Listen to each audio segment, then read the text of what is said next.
बिस्मिल्लाहिर्रहमानिर्रहीम, अस्सलाम वालेकुम। एक तो पूरी कौम को दिल की गहराइयों से मुबारक, अमेरिका शिकस्त खा गया, काबुल फतह हो गया, अशरफ गनी अमेरिका का पपेट फरार हो गया। अमेरिका जो रो रहा है वो छोड़िए, अब देखने की बारी है इंडिया की। अशरफ गनी के भागने, इस्तीफा देने के बाद जो मेजर गौरव आर्या की हालत है, जो इंडियन मीडिया की हालत है, वो आपको हकीकत टीवी जो क्लिप सुनवाने जा रहा है उसमें आपको मज़ा आएगा सुनने में। अब वो वहाँ पर क्या कह रहे हैं कि जी इनकी पाकिस्तान से पहले ही सेटिंग थी, ये इस काबिल ही नहीं थे ये लड़ सके। असल में हुआ यूँ है कि अफ़गानिस्तान के जो स्पीकर है, पार्लियामेंटेरियंस, देखिए सारी ज़िंदगी पाकिस्तान को गालियाँ देते रहे और भागकर पाकिस्तान आए। कोई मुल्क इनको रखने को तैयार नहीं, लोग इनसे नफरत करते हैं, ममालिक, हुक्मरान। ये पाकिस्तान आए, आगे मेजर गौरव आर्या आप सुनिएगा क्या कहता है। कहता है इनकी तो पहले से सेटिंग हुई पड़ी थी, ये लोग इस काबिल ही नहीं थे, इन्होंने बाहर पैसा बनाया हुआ था, इनके असर से बाहर थे, ये था वो था, इन्होंने लड़ना ही नहीं था। अब तो अफगान तालिबान आ गए हैं, अब तो हमारा बुरा हाल होगा, अब तो वो इसको कश्मीर में भेजेंगे, अगला नंबर भारत का आने वाला है। यानी इस तरह की जो गुफ्तगू है वो सुनने को मिलेगी,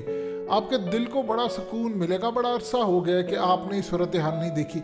इस वीडियो की अहम डिस्कशन चलती रहेगी, लेकिन इससे पहले आप वीडियो को लाइक करें, हकीकत टीवी को सब्सक्राइब कर लें और बेल आइकन पर ज़रूर क्लिक करें। अल्हम्दुलिल्लाह एक चीज़ हुई है जो सबसे बेहतरीन है।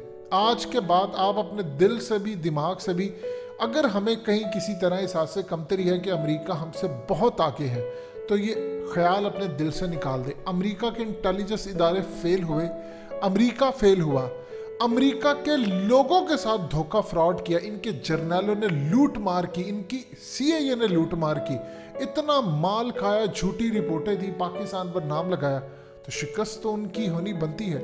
सो अब ज़रा देखिए इंडिया का मोराल इस वक्त हो रहा है। मेजर गौरव आर्या जो कहता था अफगानिस्तान से, देखना हम तुम्हें मारेंगे, हम तुम्हें ये करेंगे, आज उसकी औकात ये है कि वो अफगानिस्तान के मामले के ऊपर इस वक्त रो रहा है और सारे सिर्फ एक ही ब्लेम दे रहे हैं। चाइना ने इनको बैक किया, पाकिस्तान ने बैक किया, चलिए मान लिया, आज खुलकर कह देते हैं, मान लिया तुम्हारी बात हमने किया बैक, जो उखाड़ना है उखाड़ लो, अमेरिका को कहना है जाओ कह लो, वो तो खुद भाग रहा है पाकिस्तान की मदद लेकर। सो क्लिप सुनिएगा। इतना बल्कि किस तरह से बैक किया है पाकिस्तान ने और चाइना ने। श्वेता, हिमानी, एक बैठक का जिक्र आप कर रही हैं कि एक बैठक होने वाली है, वो कौन सी बैठक है? बिल्कुल श्वेता, देखिए इसी को लेकर अब यहाँ पर बात हो रही है। देखिए जिस तरह से हम लगातार यहाँ पर कह रहे हैं कि ये जो भी कुछ दरअसल हुआ है, किस तरह से बार बार उसमें पाकिस्तान का नाम सामने आ रहा है कि पाकिस्तान ने किस तरह से बैकिंग की या फिर चाइना ने किस तरह से बैकिंग की। न सिर्फ इतना बल्कि इमरान खान लगातार ये कहते रहे कि अशरफ गनी जब तक इस्तीफा नहीं देते हैं तब तक आगे बातचीत नहीं होगी। तो देखिए अशरफ गनी इस्तीफा भी दे चुके हैं, सरेंडर हो चुका है वहां पर, एक एक कर किस तरह से पुलिस भी जो है वो भी वहां पर सरेंडर कर रही है। हिमानी, मैं आपका फिर से रुक करूंगी, लगातार आप अपडेट दे रही है। मुझे गौरव आ रहा है, मुझे बताइए कि क्या कहें कि सबने अपने लिए सेफ हाउस ढूंढ लिए थे और ये जो अफगानिस्तान के स्पीकर जिनकी तस्वीरें इस वक्त आप देख रहे हैं पाकिस्तान पहुंचे हुए हैं, क्या समझा जाए? नहीं समझा, यही है कि इनकी सबकी सेटिंग है, सबको पता है हमें कहां जाना है अगर तालिबान आएगा। और ये आज की प्लानिंग नहीं है श्वेता, ये कई सालों की प्लानिंग है इनकी। इनको सबको पता है कि मुझे तजाकिस्तान जाना है, मेरा लंदन का वीजा लगा हुआ है, मेरा US का वीजा, सबको पता है। और जैसे ही तालिबान पहुंचा इमीडिएटली, अब देखिए ना, आप एक मुल्क में कोई भी हो, आप क्या बिना किसी बातचीत के आप किसी और मुल्क में फ्लाइट आपकी लैंड कर सकती है? क्या आप वहां पर रिहाइश पा सकते हैं? नहीं। ये सब तो उन्होंने पहले सोचा होगा ना।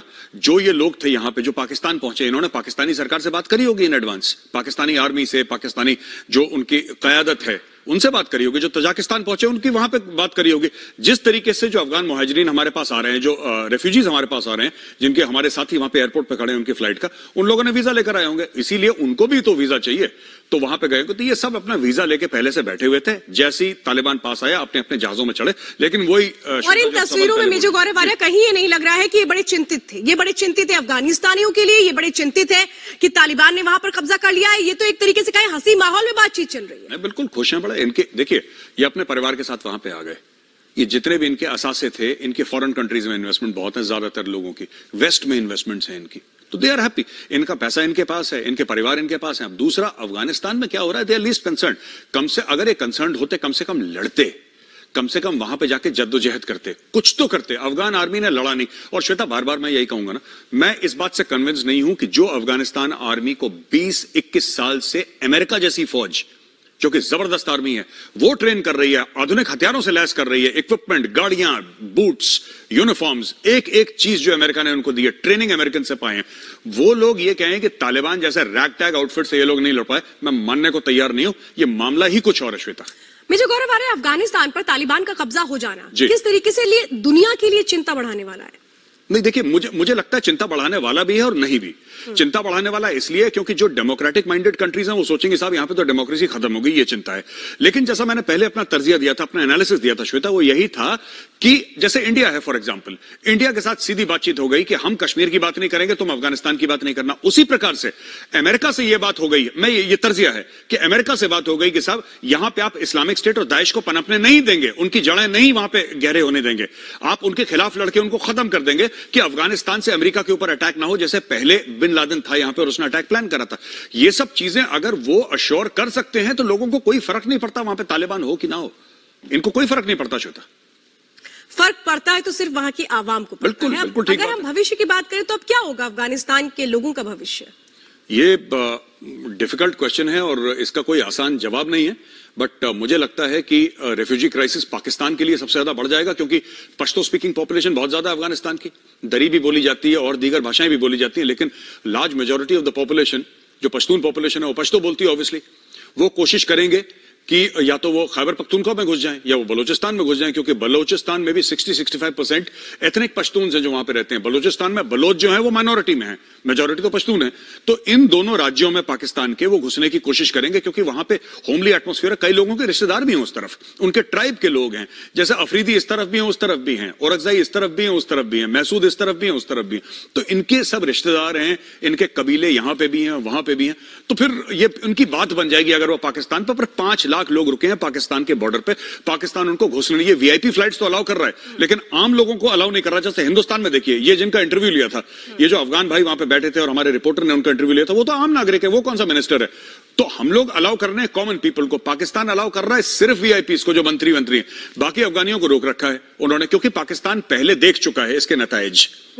50 लाख तकरीबन अफगानी मुहाजिरीन ऑलरेडी पाकिस्तान में रेफ्यूजी कैंप में रहते हैं और हर जगह फैल चुके हैं, जिसकी वजह से काफी सिक्योरिटी क्राइसिस पाकिस्तान में हुआ था पहले, इसलिए शायद पाकिस्तान थोड़ा सा इसको बड़ी जिसको कहते हैं शार्प नजरों से देख रहा है। शार्प नजरों से देख रहा है, ये कहें कि उसने शार्प एक्ट भी किया है। उसको ये पता था कि अगर तालिबान अफगानिस्तान में कब्जा कर लेता है तो पाकिस्तान के लिए भी एक और जगह हो जाएगी कि कैसे अपने आतंकियों को वो ट्रेन कर पाए और शक ना हो पाए। ये कहें कि एक तरह से कहें कि ये 2 चाल है पाकिस्तान की, क्योंकि पाकिस्तान को खुद को FATF की ग्रे लिस्ट से बाहर करना है, तो अपने यहां से आतंकवादियों को निकालो और कहीं पर पनाहगाह मिल जाए तो वो अफगानिस्तान। नहीं, बिल्कुल श्वेता, इसमें 2 पहलू हैं। आपने बड़ी इंटरेस्टिंग बात करी आतंकवादियों की। पहला पहलू यह है कि जो पाकिस्तान के प्रो आतंकवादी हैं, जैश ए मोहम्मद, लश्कर तैयबा, अब पाकिस्तान कहेगा कि ठीक है तुम जाओ अफगानिस्तान में, वहां पे अपना डेरा डालो, वहां पे ट्रेनिंग करो, जब कश्मीर भेजना होगा हम भेज देंगे। तो पाकिस्तान ये कह सकता है कि साहब इंडिया में, हमारे पाकिस्तान में इंडिया के खिलाफ कोई ट्रेनिंग कैंप नहीं है, हमें FATF से निकाला जाए।